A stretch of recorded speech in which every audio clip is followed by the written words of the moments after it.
ইন্নাল হামদালিল্লাহ নাহমাদুহু ওয়া নুসাল্লি আলা রাসূলিহিল কারীম আম্মা বা'দ আউযু বিল্লাহি মিনাশ শাইতানির রাজীম বিসমিল্লাহির রহমানির রহিম আর রহমানু আলাল আরশি ইস্তাওয়া। মহান রব্বুল আলামিনের দরবারে শুকরিয়া জ্ঞাপন করছি। প্রশংসা একমাত্র রব্বুল আলামিনের, তিনি প্রশংসা পাওয়ার দাবিদার। সকল প্রশংসা তারই জন্য। আল্লাহ রব্বুল আলামিন আপনাকে আমাকে সকলকে সৃষ্টি করেছেন। সৃষ্টির পিছনে রব্বুল আলামিনের একটাই উদ্দেশ্য, সেটা হলো মালিকের বন্দেগী করা। রব্বুল আলামিন আপনার আমার কাছ থেকে বন্দেগী চেয়েছেন। ওমা খলাকতুল জিন্না ওয়াল ইনসা ইল্লা লিয়াবুদুন। আল্লাহ বললেন, আমি জিন এবং ইনসানকে সৃষ্টি করেছি শুধুমাত্র আমার দাসত্ব করার জন্য, শুধুমাত্র আমার বন্দেগী করার জন্য। প্রিয় দিনী ভাই ও বোনেরা, আমি আজকের আপনাদের সামনে কোনো ওয়াজ নসিহত করার জন্য আসি নাই। আমি শুধু একটা উদ্দেশ্যে কথা বলার জন্য আসছি।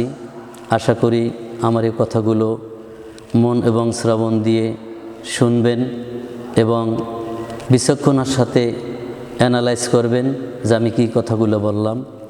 কথাগুলো বলার পরে কথাগুলো অবশ্যই মিলিয়ে নেবেন।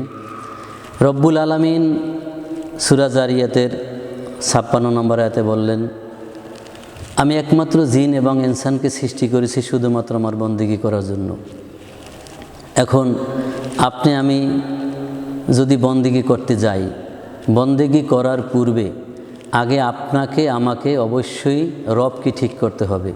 আমরা কার বন্দেগী করব? আল্লাহর বন্দেগী করব। আর আল্লাহকে ঠিক করব কিভাবে? এ কথাটা একটু জটিল মনে হচ্ছে না? আসলে আমাদের সমাজে আল্লাহকে জটিল বানিয়ে রাখা হয়েছে।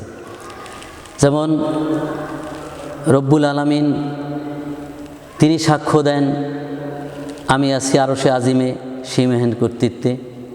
সূরা তোহার 5 নম্বর আয়াতে আল্লাহ বললেন, আর রহমানু আলাল আরশি ইস্তাওয়া। আমি আছি আরশে আজিমে সীমাহীন কর্তৃত্বে, সীমাহীন কর্তৃত্বের আসনে বসা। এখন আমরা যদি রব্বুল আলামিনের বন্দেগী করতে যাই, আগে আপনার আমার রবকে ঠিক করতে হবে যে রব্বুল আলামিন কোথায় অবস্থান করেন। একথা বলছি এই জন্য, কিছু সংখ্যক মুসলমান ভাই ও বোনেরা মনে করেন যে প্রত্যেক মোমেন বান্দার কলবি আল্লাহর আরশ, প্রত্যেক মানুষের সাথেই আল্লাহ থাকেন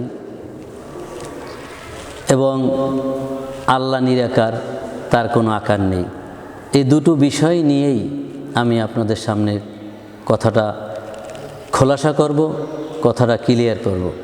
বিষয় হচ্ছে, এক,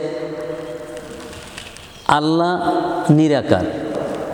আল্লাহ যদি নিরাকার হয়, তাহলে রব্বুল আলামিন কোরআনুল কারিমে সূরা মুলকের 1ম আয়াতে আল্লাহ বলছেন, তাবারাকাল্লাযী বিয়াদিহিল মুলক।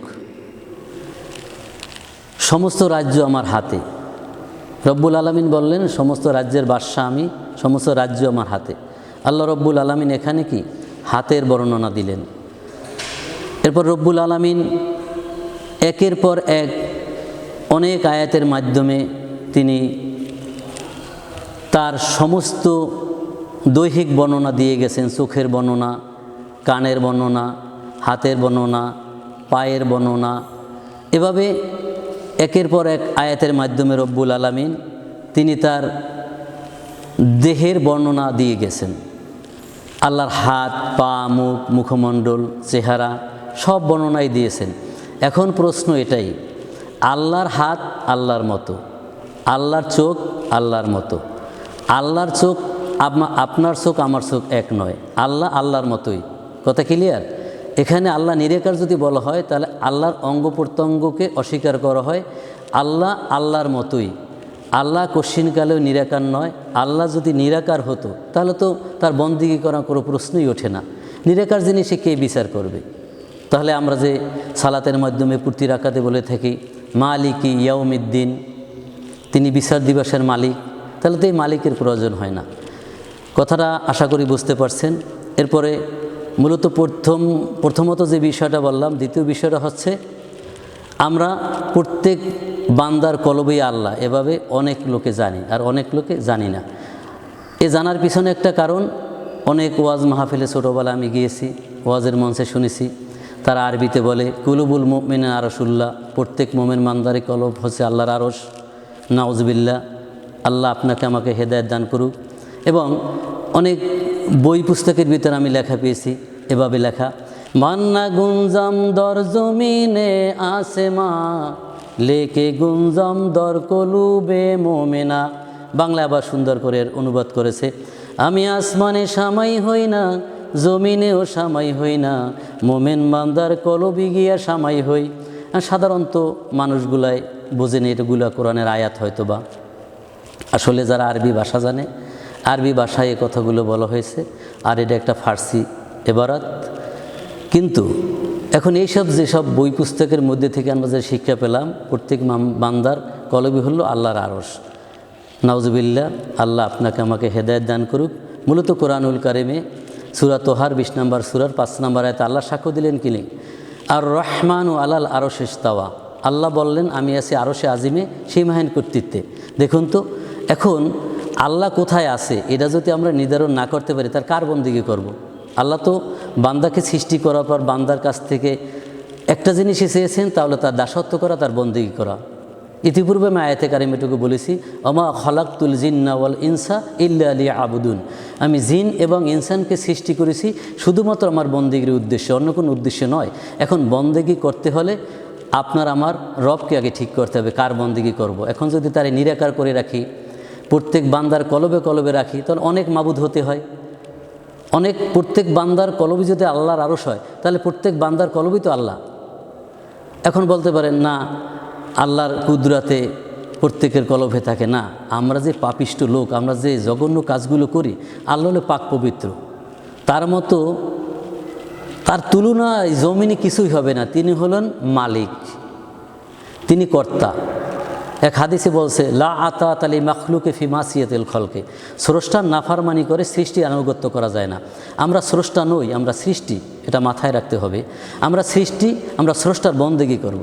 স্রষ্টার বন্দেগী করতে হলে আপনার আমার অবশ্যই স্রষ্টাকে ঠিক করতে হবে, রবকে ঠিক করতে হবে, আল্লাহকে ঠিক করতে হবে। আল্লাহকে নিরাকার বানাই কেউ, প্রত্যেকের কলবে আল্লাহরে রাখি, অথচ চুরি বাটপারি কত জঘন্য খারাপ কাজই না সমাজে আমরা অনেকেই করে থাকি। কিন্তু আল্লাহ কি ওই কাজটার সাথে সম্পর্কিত? আল্লাহ কি তাহলে ওই বান্দার কলবে আছে? না। মোমেন বান্দার কলবই আল্লাহর আরশ। যেসব বই পুস্তকে লিখেছেন, এই বই পুস্তকগুলো বিভিন্ন মানুষের ভ্রান্ত ধারণার উপর লিখেছে। এখন আমার কথা হয়েছে, আল্লাহ আছে আরশে আজিমে, আল্লাহ সাক্ষী দিল। এখন আপনি কি এই দলিলটা কোরআন থেকে নেবেন, না লোক কথা মানুষের কাছে শুনছেন, কোনো কারো কাছে গিয়েছেন, তিনি বলছেন? আমাদের সমস্যা কেন হয়েছে জানেন বাইরে? আমাদের সমস্যা হওয়ার কারণ একটা, আমরা কিন্তু প্রতিনিয়ত আল্লাহকে পাইতে কোনো না কোনো পীরের যাই হাত ধরি। বলতে পারবেন আজ পর্যন্ত আমরা কোরআনটা ধরি হাত থেকে? আমরা কোরআন ধরতে ইতস্ত বোধ করি, পীর ধরতে ইতস্ত বোধ করি না। আমরা পীর ধরি কত সুন্দরভাবে, কিন্তু কোরআনটা ধরিই না। কারণ কি? এটা কি? এটা আল্লাহ বলে দিয়েছেন বাকারার 2 আয়াতে, জালিকাল কিতাবু লা রাইবা ফিহি হুদাল লিল মুত্তাকিন। এটা এমনই কিতাব যাতে কোনো সন্দেহ নেই, মুত্তাকিনের পথ প্রদর্শক। কারণ আমরা তো মুত্তাকি আসলে না। আমরা পথভ্রষ্ট কেন হয়েছি? আল্লাহর বিধানকে মেনে মানুষ রচিত বিধান থেকে আমরা ইসলাম পরিচালনা করতেছি। মানুষের বিধান থেকে যদি আমরা ইসলাম পরিচালনা করি, সেক্ষেত্রে কাল কিয়ামতে আপনার আমার অবস্থা যে কি হবে একটু ভেবে দেখি। কারণ আল্লাহ ছেড়ে দিবে না কোশ্চিনকালেও। আল্লাহ আপনাকে আমাকে একটা সময় দিয়ে এই জমিনে পাঠিয়েছে এবং এই জমিনটা আপনার আমার জন্য বাধ্য করে রেখেছে শুধুমাত্র তার বন্দেগী করার জন্য। আসুন আমরা এই ভ্রান্ত চিন্তা চেতনা থেকে ফিরে এসে আল্লাহর কোরআনকে ধরে দেখি। কতই না পীর ধরলাম, কতই না বুজুর্গ ধরলাম, কতই না আলেম ধরলাম, কই অধিকাংশ আলেমই তো আপনাকে কোরআন পড়ার পরামর্শ দেয় না। তিনি কিন্তু পরামর্শটা দেয়, আসেন বাৎসরিক এখানে আসেন, এখানে আসেন। আমার এই দরবে আসেন, এই বইগুলো নেন, এইগুলো পালন করেন, দেখবেন আপনি দিনের ব্যাপারে কামিয়াব হয়ে যাবেন, কাল কিয়ামতে জান্নাতে চলে যাবেন এবং জান্নাতে আমিও থাকব। এরকমই কিছু ভ্রান্ত কথা আমি বই পুস্তকে পেয়েছি বিদায় কথাগুলো বললাম। আমার কথা হচ্ছে, আপনি আল্লাহকে ঠিক করেন, আল্লাহ কই আছে। আল্লাহকে কলবে কলবে বাইরে রাখেন না, কোরআন থেকে দলিল নেন। কোরআনের যে আয়াতে কারিমাটুকু বলেছি, আমি আয়াত নাম্বার বলেছি, সূরা নাম বলেছি, এখান থেকে নিজে নিজে একটু দেখে নেবেন। যদি আমার এই বলার মাঝে কোথাও ত্রুটি, কোথাও ভুল পান, অবশ্যই আমার কমেন্ট বক্সে জানিয়ে দিবেন। কারণ মানুষের ভুল হতেই পারে, আর ভুল হওয়া অস্বাভাবিক কিছু না।